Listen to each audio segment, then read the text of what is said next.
You're watching NFL Daily. I am Tom Downey. Let's dive into some NFL rumors. But first, how about the big news item of today? J.J. Watt to the Arizona Cardinals, revealed on Twitter and officially announced he's going to the Cardinals like his buddy DeAndre Hopkins, although this one was by choice for J.J. Watt. Deal's 2 years, $31 million with $23 million guaranteed. Yes, you guys can do the math. That's $15.5 million per year.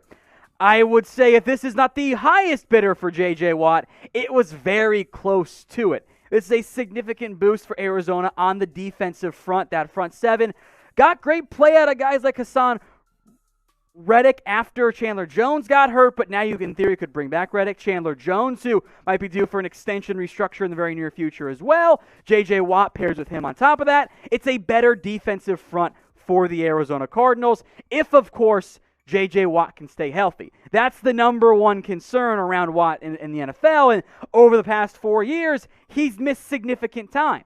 And he missed a lot of time in 2019, a lot of time in 2017, even though in 2018, he was still arguably the best player in the NFL in terms of defensive impact. The sack numbers dipped last year because the Texans were bad on defense, and when you're a bad football team, teams run the ball on you. You don't get as many chances to go out and get the quarterback. So I like this move for Arizona. It's an aggressive, all-in type of move while they have a young quarterback in Kyler Murray on a very cheap and team-friendly contract. So grade this move for me. A, B, C, D, or F. Get your votes in the comments section. And if you want more on this J.J. Watt signing, well, my boy Harrison Graham put together a video earlier today. The thumbnail looks a little bit like that. It's available on the channel. If you're subscribed, of course, youtube.com/chatsportstv, you have a better chance of actually seeing those videos the second that they come out. So go check it out and make sure you guys are subscribed to us here at Chat Sports. Let's get into some quarterback talk, and there's a lot of it today, right? Lamar Jackson. The Boston Globe's Ben Volin reports that the Ravens and Lamar are far off in contract extension talks. However, Mike Florio's Pro Football Talk says the talks haven't even started yet. So, okay, we don't know anything then about Lamar and the Ravens.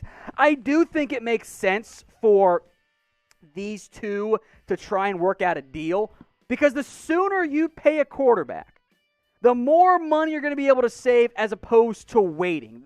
The way the quarterback contract market works, I've tried to tell everyone this, it's only going up. It is going in an upwards direction, and it's not going to go down anytime soon. Now, is Lamar Jackson Patrick Mahomes? No, of course not. Is he Deshaun Watson? No, also probably not. Is he Jared Goff or Carson Wentz?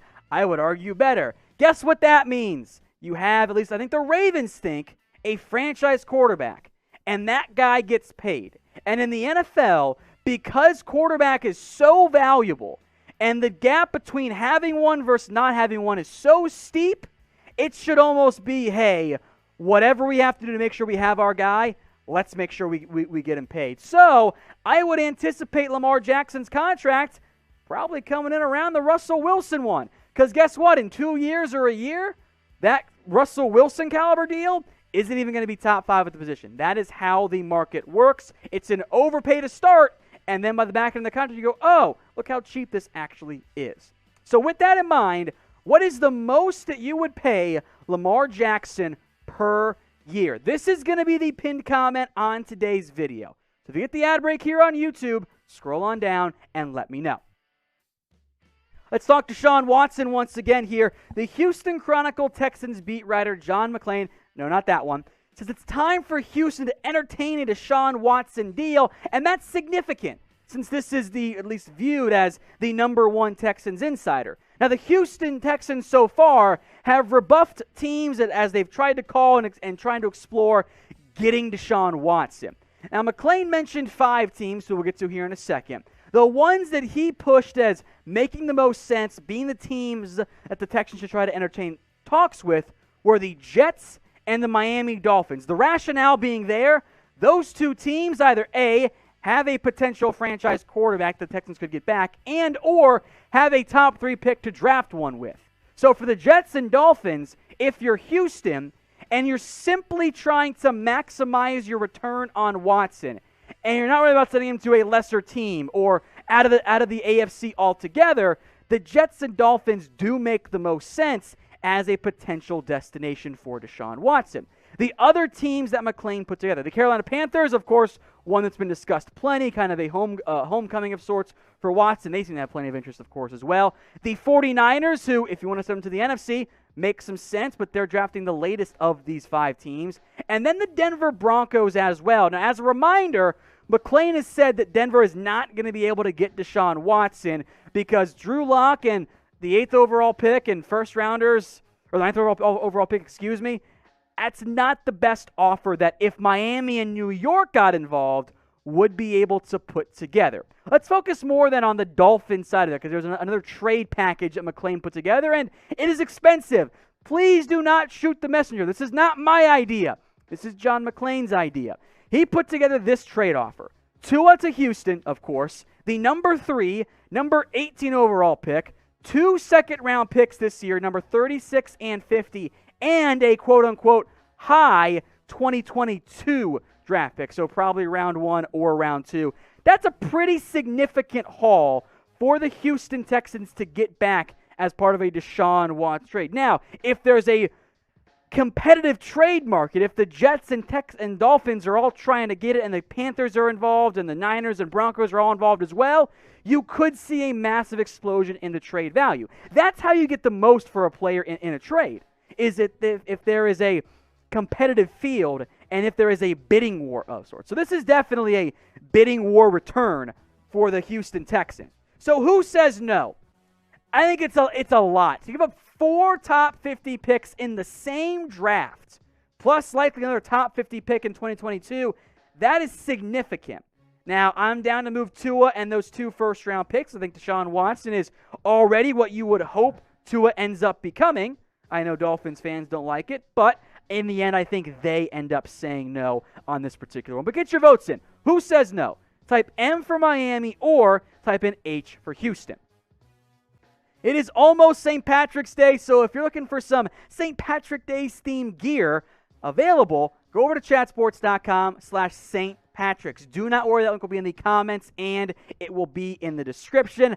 The Seahawks, a natural fit there, of course, for the green, but they got them for all 32 NFL teams. They are available at chatsports.com/St. Patrick's. And don't worry, the link will be in the comments and in the description, so all you guys got to do is click and go shop. Perfect in case you're able to do anything this St. Patrick's Day, and of course in the future, that way you can dress up appropriately for the themed day and still rep your favorite NFL team in the process. Alex Smith's future in Washington, well, it appears to be about over. The report from Ian Rappaport is that Washington is expected to part ways in the near future with their soon-to-be former, starting quarterback. Now, some significant savings here if Washington could cut or trade, it's the same number, Alex Smith. $13.6 million if cut pre-June 1st, $19 million if he's cut after June 1st. And frankly, if you're Washington, you want an upgrade at quarterback anyway. You could get by with the combination of Kyle Allen, Taylor Heineke, and if you had to, which you don't want to, if you had to at quarterback, if you don't find the right guy, they're going to find a new starter. At this stage in his NFL career, as great as the story was for Alex Smith, I think Smith is only going to be a backup going forward. He wasn't good. I'm sorry, he wasn't good last year. I know that Alex Smith had a fantastic story. The reality is the guy we saw last year for Washington, he's not someone that you want starting. He's simply not. Look at the QBR metric. Below 35, yikes. That is bad. Completion percentage is pretty high, but more interceptions than touchdowns. I think he's a backup. I think a team such as, who to go with? How about the Jacksonville Jags with his old coach in Urban Meyer? I think that one certainly makes some sense. Smith will have interest in a backup, especially if you're trying to have a veteran presence to help develop a younger quarterback. But if your plan is to bring him in to start, I think you're failing from the beginning there. I don't think that makes a ton of sense for any NFL team. A fantastic story. It is incredible that Smith was able to return at all, but I don't think he's a starting caliber quarterback any point in the near future because he's just not that same guy anymore. So I'm curious to see where he signs. He can still play as a backup, but not as a starter. Let's talk now 17-game season here for the NFL. Peter King reports that a 17-game season is highly likely for 2021. Not a huge surprise. This has been, again, relatively expected here. The league calendar, King reports, by the way, is set to be moved back a week. No extra bye week added. That means the Super Bowl occurs on February 13th next year, hypothetically speaking. On top of that, Peter King also mentions that the AFC is likely to host the extra game in 2021. Now, they'll rotate AFC then NFC, AFC then NFC. It's also fairly weird because the crossover games are not like as patterned as you might think. Like you could think, oh, well, maybe they'll just put the East teams this year, the North teams against the North teams. Not what they would be doing. So we do know, though, what the matchups would be. So let's go matchup by matchup here, right? It is the AFC hosting. So NFC East taking on the AFC East. Washington at Buffalo. Giants at Dolphins. Cowboys at Patriots. Eagles at Jets. This is ordered, of course, by where the teams finish. The number one seed in the NFC East. It's the number one seed in the AFC East. Moving on now here. Seahawks at Steelers. Pretty intriguing. Rams at the Baltimore Ravens. Cardinals at Browns. Niners at the Bengals there. So moving on here. The Saints at the Titans. Kind of intriguing depending on what the quarterback situation looks like for New Orleans. Bucks at the Colts. Oh, Brady against the Colts. That's a fun one right there. The Panthers at the Texans. And then the Falcons at the Jags. So potentially could be Trevor Lawrence against Matt Ryan at quarterback. The Packers at the Chiefs. I think the best one of this group. That's an awesome game. That one, I promise you, will be hyped as a potential Super Bowl preview. The Bears at the Raiders, call it the Khalil Mack revenge game.